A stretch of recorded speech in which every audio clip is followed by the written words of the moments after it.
Good morning. Today I wanted to share a little reading from William James and connect a few things up. Um, so, here in lecture 18 in Varieties of Religious Experience, he's giving his treatment of dogmatic, rationalistic theology and making the move towards more transcendent forms of theology. And let's see, it starts here. It stands with them as ill as with the arguments for his existence.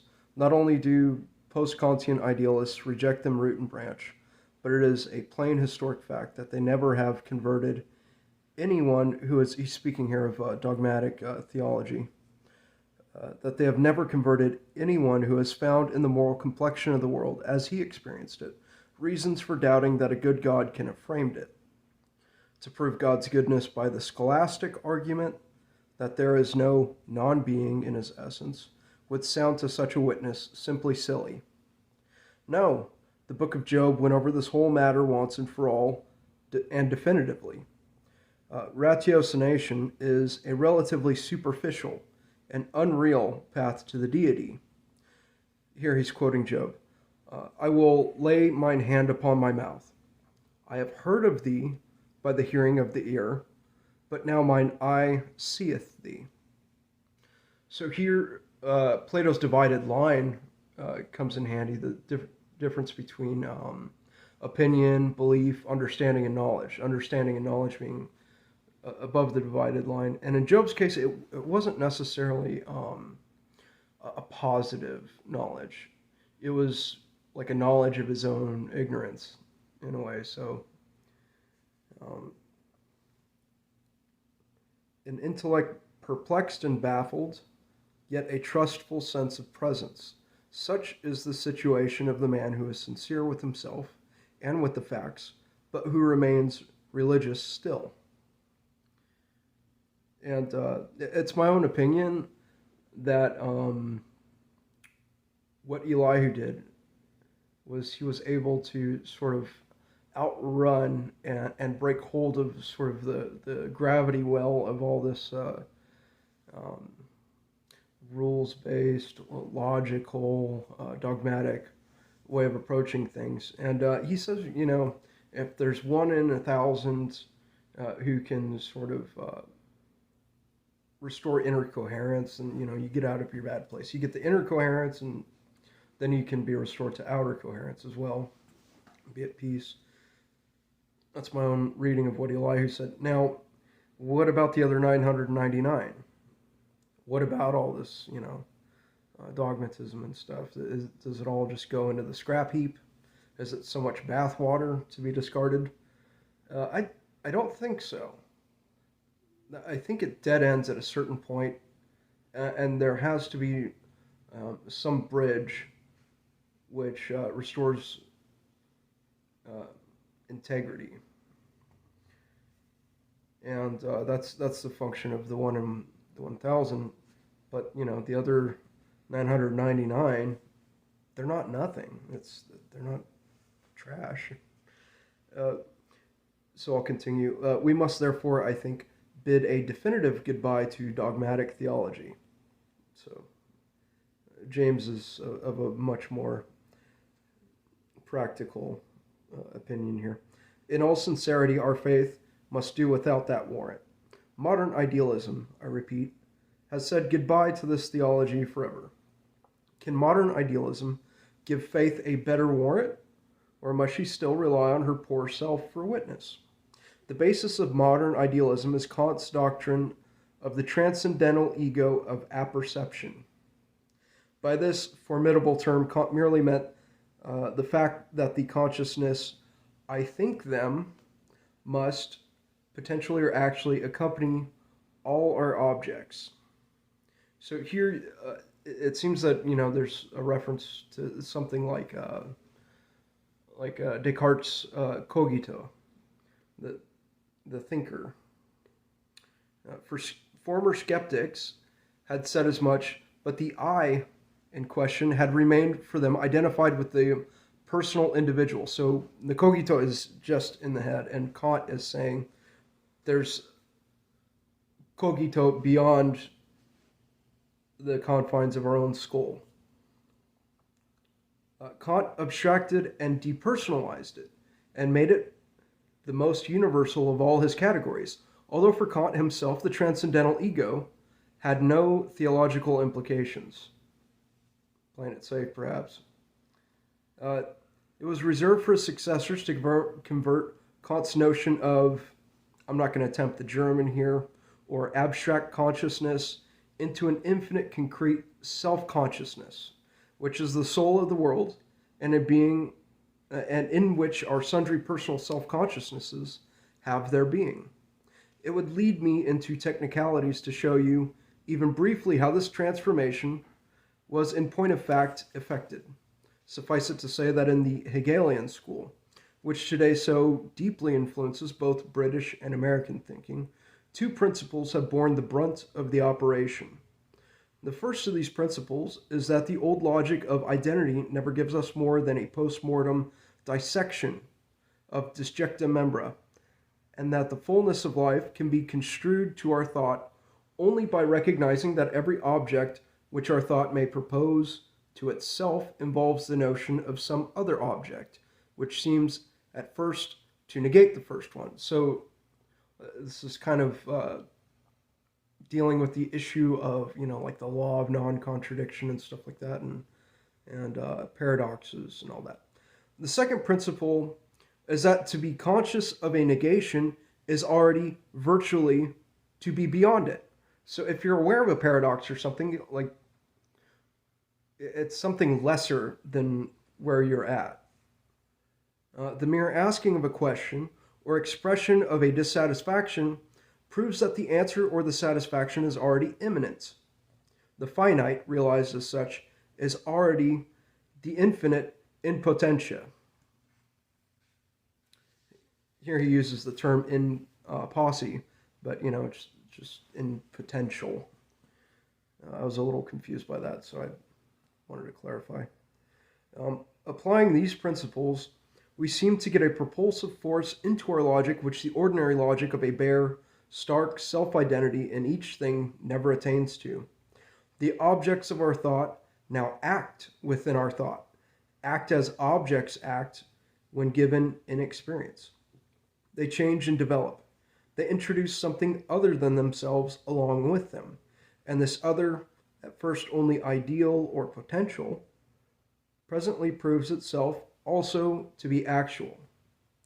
It supersedes the thing at first supposed, and both verifies and corrects it in developing the fullness of its meaning. So here, this is kind of what I'm getting at with the 999. Like, it's not so much bathwater to be thrown out. It's even though it's superseded, it doesn't discard with the antecedents.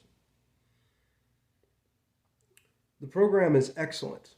The universe is a place where things are followed by other things that both correct and fulfill them. And a logic which gave us something like this movement of fact would express truth far better than the traditional school logic, which never gets of its own accord from anything to anything else, and registers only predictions and subsumptions, or static resemblances and differences. Nothing could be more unlike the methods of dogmatic theology than those of this new logic. Let me quote in illustration some passages from the Scottish transcendentalist whom I have already named, and I love this guy. What James shares here of this man John Caird, who was a Presbyterian theologian who wrote an introduction to the philosophy of religion, which was published in 1880. It's really good. How are we to conceive, Principal Caird writes, of the reality in which all intelligence rests? He replies, two things may without difficulty be proved, that this reality is an absolute spirit, and conversely that it is only in communion with this absolute spirit or intelligence, that the finite spirit can realize itself. It is absolute, for the faintest movement of human intelligence would be arrested if it did not presuppose the absolute reality of intelligence, of thought itself. Doubt or denial themselves presuppose and indirectly affirm it. When I pronounce anything to be true, I pronounce it indeed to be relative to thought, but not to be relative to my thought or to the thought of any other individual mind. From the existence of all individual minds, as such I can abstract, I can think them away. But that which I cannot think away is thought or self-consciousness itself, in its independence and absoluteness, or in other words, an absolute thought or self-consciousness.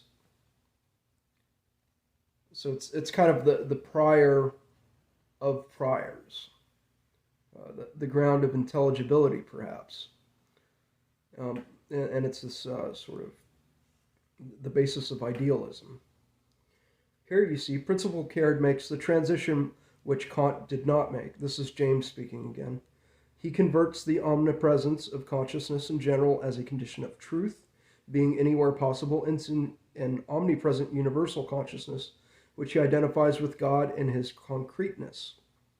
He next proceeds to use the principle that to acknowledge your limits is in essence to be beyond them, and makes the transition to the religious experience of individuals in the following words. This is so good. This gets into the value of acknowledging one's finitude, learned ignorance, epistemic humility, however many other words we want to use to point at the same thing. Here's Caird speaking again. If man were only a creature of transient sensations and impulses, of an ever coming and going succession of intuitions, fancies, feelings, then nothing could ever have for him the character of objective truth or reality. But it is the prerogative of man's spiritual nature that he can yield himself up to a thought and will that are infinitely larger than his own. So here we have this element of surrender as a thinking, and it kind of gets at the question of free will here as well. That there's free will, determinism may not be, the best framework for the deeper question, because the free will is in this way paradoxical, that through an acknowledgement of one's finitude and an act of surrender, one actually increases one's own agency. So this kind of flies in the face of the idea of free will as maximal optionality or something like that. As a thinking, self-conscious being, indeed, he may be said by his very nature to live in the atmosphere of the universal life. As a thinking being, it is possible for me to suppress and quell in my consciousness every movement of self-assertion, every notion and opinion that is merely mine, every desire that belongs to me as this particular self, and to become in the pure medium of a thought that is universal, in one word, to live no more my own life, but let my consciousness be possessed and suffused by the infinite and eternal life of spirit. And yet it is just in this renunciation of self that I truly gain myself, or realize the highest possibilities of my own nature. For whilst in one sense we give up self to live the universal and absolute life of reason, yet that to which we thus surrender ourselves is in reality our truer self.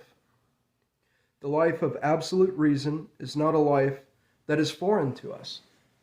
So that made me, really brought up the idea of anamnesis, that it's not a sort of self-alienation, but rather kind of an uncovering and releasing of that truer self that gets kind of covered up by so many things. The life of absolute reason is not a life that is foreign to us. And James again speaking. Nevertheless, Principal Caird goes on to say, so far as we are able outwardly to realize this doctrine, the balm it offers remains incomplete. Whatever we may be in potential, the very best of us in actuality falls very short of being absolutely divine. Social morality, love, and self-sacrifice even merge ourself only in some other finite self or selves. They do not quite identify it with the infinite. Man's ideal destiny, infinite in abstract logic, might thus seem, in practice, forever unrealizable. And here, what came to mind for me was St. Augustine, Confessions, which I've never read before, but my first taste of it was this excerpt which William James quotes back in the lecture entitled The Divided Self. And it was really, really deeply insightful, and it actually moved me to tears the first time I read it. So here, James says, Augustine's psychological genius has given an account of the trouble of having a divided self which has never been surpassed. Here begins the quote of St. Augustine. The new will which I began to have was not yet strong enough to overcome that other will, strengthened by long indulgence. So these two wills, one old, one new, one carnal, the other spiritual, contended with each other and disturbed my soul. I understood by my own experience what I had read. Flesh lusteth against spirit, and spirit against flesh. It was myself indeed in both the wills, yet more myself in that which I approved in myself than in that which I disapproved in myself. Yet it was through myself that habit had attained so fierce a mastery over me, because I had willingly come whither I willed not. Still bound to earth, I refused, O God, to fight on thy side, as much afraid to be freed from all bonds as I ought to have feared being trammeled by them. Thus, the thoughts by which I meditated upon thee were like the efforts of one who would awake, but being overpowered with sleepiness, is soon asleep again. That forgetfulness, that transient nature of our own will is, and we keep thinking that we won't forget. You know, how could I ever forget this? And then 5 minutes later, like, it's like someone shook your Etch-a-Sketch. Often does a man, when heavy sleepiness is on his limbs, defer to shake it off, and though not approving it, encourage it. Even so, I was sure it was better to surrender thy love to thy love than to yield to my own lusts. Yet though the former course convinced me, the latter pleased and held me bound. There was naught in me to answer thy call, awake, thou sleeper, but only drawling, drowsy words, presently, yes, presently, wait a little while. But the presently had no present, and the little while grew long. For I was afraid thou wouldst hear me too soon, and heal me at once of my disease of lust, which I wished to satiate rather than to see extinguished. With what lashes of words did I not scourge my own soul? Yet it shrank back. It refused, though it had no excuse to offer. I said within myself, come, let it be done now. And as I said it, I was on the point of the resolve. I all but did it, yet I did not do it. And I made another effort, and almost succeeded. Yet I did not reach it, and did not grasp it, hesitating to die to death, and live to life. And the evil to which I was so wanted held me more than the better life I had not tried.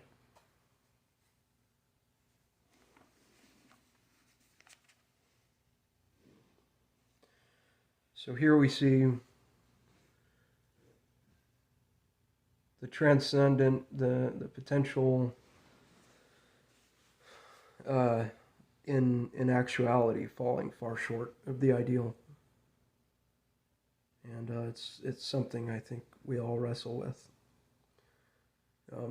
So I'll continue with John Caird. Is there then, our author continues, no solution of the contradiction between the ideal and the actual? We answer, there is such a solution, but in order to reach it, we are carried beyond the sphere of morality into that of religion.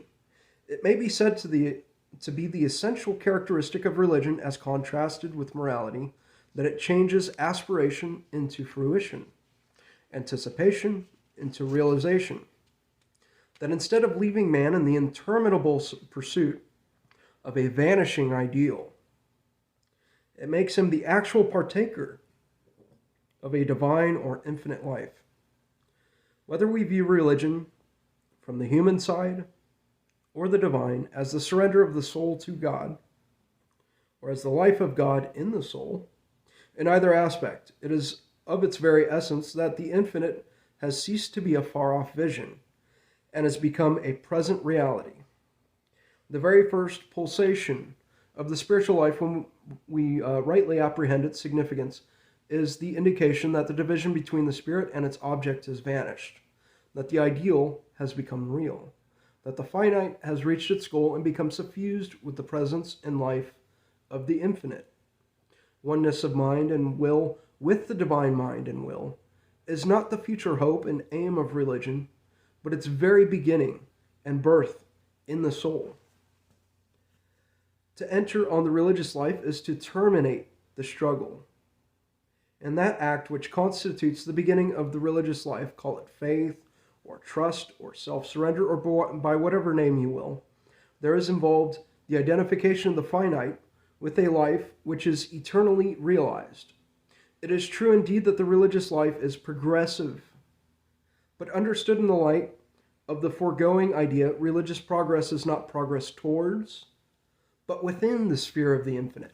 So this actually, let me continue a little bit more here. It is not the vain attempt by endless finite additions or increments to become possessed of infinite wealth, but it is the endeavor by the constant exercise of spiritual activity to appropriate that infinite inheritance of which we are already in possession. The whole future of the religious life is given in its beginning, but it is given implicitly. The position of the man who has entered on the religious life is that evil, error, imperfection do not really belong to him. They are the excrescences which have no organic relation to his true nature.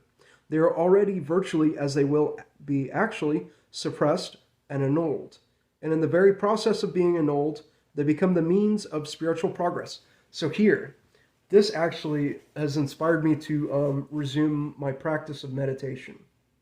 Because, you know, if you can meditate perfectly and there's never any monkey mind to contend with or anything, then, you know, it's hardly a worthwhile thing. The value is in the iterations of noticing the distinction between the observer and the observed. And just kind of letting it go and learning to do this and learning to be okay with not grasping onto, you know, the next thing that comes floating down the river. So in this way, it's not adding anything. It's more removing things.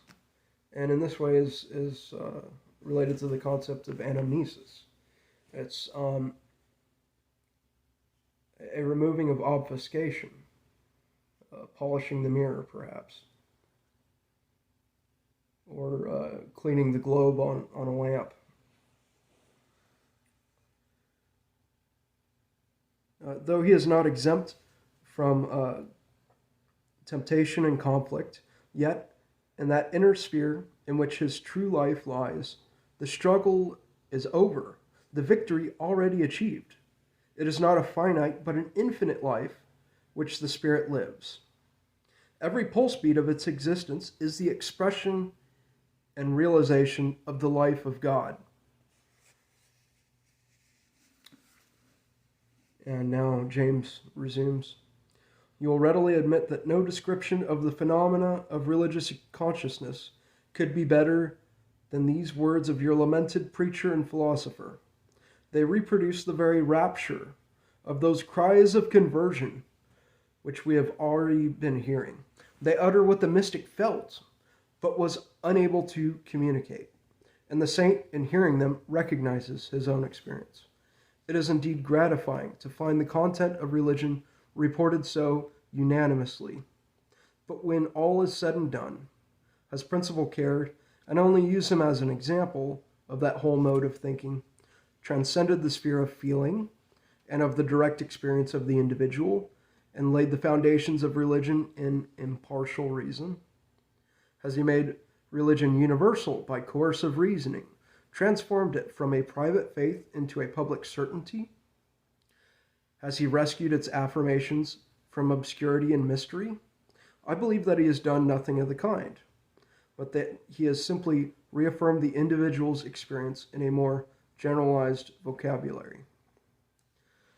So, the value here is not in creating some new universal standard, some kind of objective standard, but simply, I would say that so many of these accounts and ways of looking at things and analysis and all that is all the thinky-talky stuff. It's not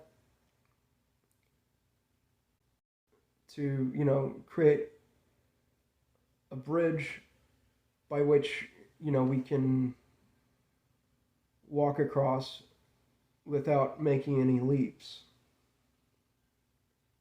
I think a leap has to be made.